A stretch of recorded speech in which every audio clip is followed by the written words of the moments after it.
मैं एलेक्स आज भी आपके लिए बहुत ही डरावनी हॉरर स्टोरी लेकर आए हैं। तो स्टोरी सुनने से पहले सभी भाइयों से मेरी रिक्वेस्ट है कि जो भाई मेरे चैनल पर नए हैं वो मेरे चैनल को सब्सक्राइब कर लें और वीडियो को लाइक कर दें और कमेंट बॉक्स में ज़रूर बताएं कि मेरी स्टोरी आपको कैसी लग रही है। तो आज की स्टोरी रियल स्टोरी है। ये स्टोरी एक छलावा की स्टोरी है।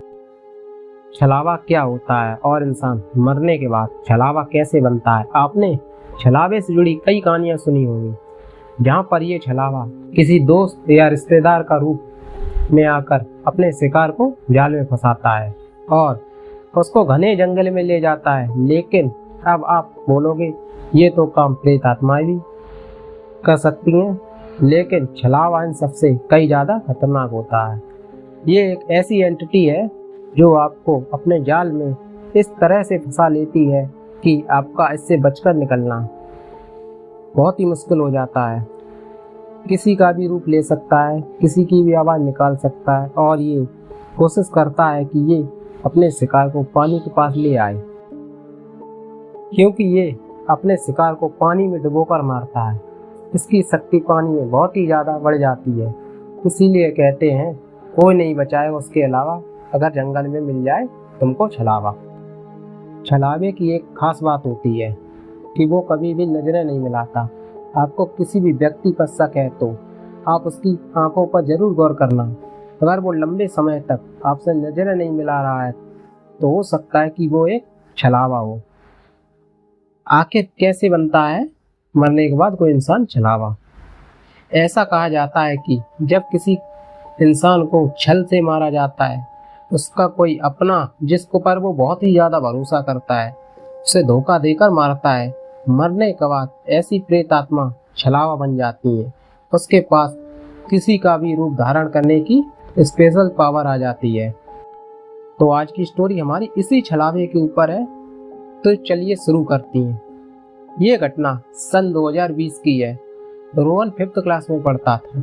वो अपने बड़े भाई सौरभ और अपनी फैमिली के साथ वेकेशन पर नैनीताल घूमने जा रहा था। रात का समय था। कार उसके फादर ही ड्राइव कर रहे थे। उनके फादर को कार चलाने का बड़ा शौक था और वो बड़े एक्सपीरियंस ड्राइवर भी थे। रोहन के पिताजी एक बड़े बिजनेसमैन थे। जब भी वो अपनी फैमिली के साथ किसी ट्रिप पर जाते थे तो कार वो ड्राइव खुद ही करते थे। रोहन का बड़ा भाई सोहन 8th क्लास में पढ़ता था। ये दोनों कार की पिछली सीट पर बैठे हुए थे।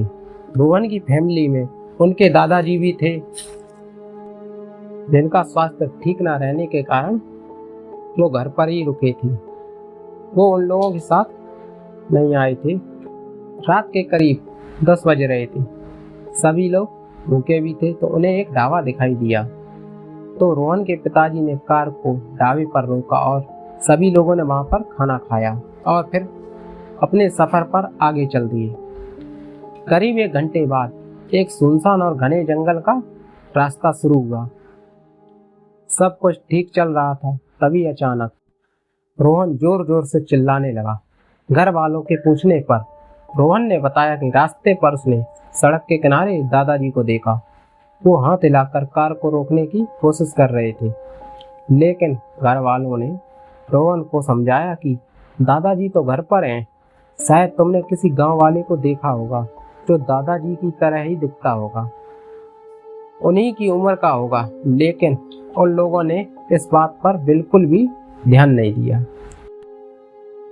कि जहां पर रोहन ने चीखना चिल्लाना शुरू किया था वहां पर दूर दूर तक कोई गांव नहीं था।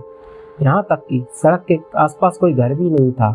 हालांकि इस घटना पर किसी ने ज्यादा ध्यान नहीं दिया। अब करीब रात के 11:30 का टाइम था। ये लोग सुनसान जंगल के ठीक बीचों बीच थे और तभी अचानक उनकी कार बंद हो गई। बार बार स्टार्ट करने पर स्टार्ट भी नहीं हो रही थी। रोहन के पिताजी बहुत ही ज्यादा परेशान हो गए थे। इनके साथ इस तरह की घटना पहले कभी नहीं हुई थी। बीच रास्ते में उनकी कार ने कभी भी उनको धोखा नहीं दिया था। तभी अचानक उन लोगों को साइकिल से एक आदमी उनकी तरफ आता हुआ दिखाई दिया। उस आदमी ने कार के पास अपनी साइकिल रोक ली और रोहन के पिताजी से बात करने लगा। बातों ही बातों में उसने बताया कि यहाँ दूर दूर तक कोई भी मदद करने वाला नहीं आएगा, लेकिन वो आदमी एक मैकेनिक था, इसलिए वो इस कार को ठीक करने में रोहन के पिताजी की हेल्प कर सकता है। इन लोगों के पास उसकी बात मानने के अलावा कोई और दूसरा रास्ता भी नहीं था, क्योंकि इनमें से किसी के फोन पर नेटवर्क भी नहीं आ रहा था। तो रोहन के पिताजी ने कार को ठीक कराने की अनुमति दे दी और उस मैकेनिक ने कार को ठीक करना शुरू कर दिया। सभी लोग अब रिलैक्स हो गए थे। रोहन भी बाहर आ गया था और सड़क के किनारे अपने बड़े भाई के साथ खड़े होकर ठंडी हवा को अपने चेहरे पर महसूस कर रहा था। तभी अचानक उसको दूर खेत में अपने दादाजी फिर से खड़े हुए दिखाई दिए। वो रोहन को अपनी तरफ ही इशारा करके बुला रहे थे। उनके चेहरे पे एक अजीब सी ही मुस्कान थी। रोहन उनकी तरफ देखता ही रह गया। ऐसा लग रहा था कि जो भी था खेत में उसने रोहन को सम्मोहित कर लिया था। रोहन के कदम दादाजी की तरफ बढ़ते ही वाले थे, तभी रोहन के बड़े भाई ने रोहन को रोक लिया और फिर उसने घर वालों को बताया कि खेत में मुझे दादाजी फिर से खड़े हुए दिखाई दिए, वो मुझे बुला रहे थे। इस बात को सुनते ही मैकेनिक जोर जोर से हंसने लगा। उसने कहा, बेटा यह एक छलावा है, उसकी बातों में मत आना। साथ ही उस मैकेनिक ने यह भी बताया कि इस जंगल में बहुत सारे छलावे हैं और वो जिस रास्ते में जा रहे हैं वो रास्ता काफ़ी ज़्यादा लंबा भी है और ख़तरनाक भी। उसने उनको एक शॉर्टकट रास्ता बताया। आगे से जाकर उसने राइट लेने के लिए कहा, जिससे वो बहुत ही जल्द हाईवे पर पहुंच जाएंगे, क्योंकि रोहन के पिताजी इस रास्ते से पहली बार आए थे। उन्होंने उस मैकेनिक की बात मान ली। कार भी ठीक हो गई। मैकेनिक कुछ पैसे लेकर वो अपने रास्ते चला गया।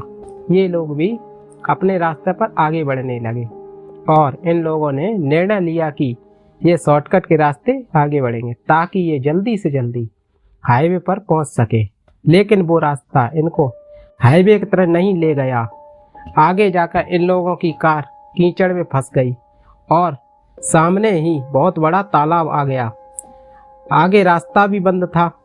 उस मैकेनिक ने इन लोगों को जानबूझकर गलत रास्ता दिखाया था और ये बात सब लोग समझ चुके थे। रोहन के पिताजी ने सभी लोगों को बोला कि कार के दरवाजे अच्छी तरीके से लॉक कर लो और चाहे कुछ भी हो जाए कोई बाहर नहीं निकलना, चाहे कोई भी बुलाए बाहर नहीं कोई निकलना। उन्होंने जैसे तैसे अपनी कार को मोड़ लिया और कीचड़ से निकाल लिया।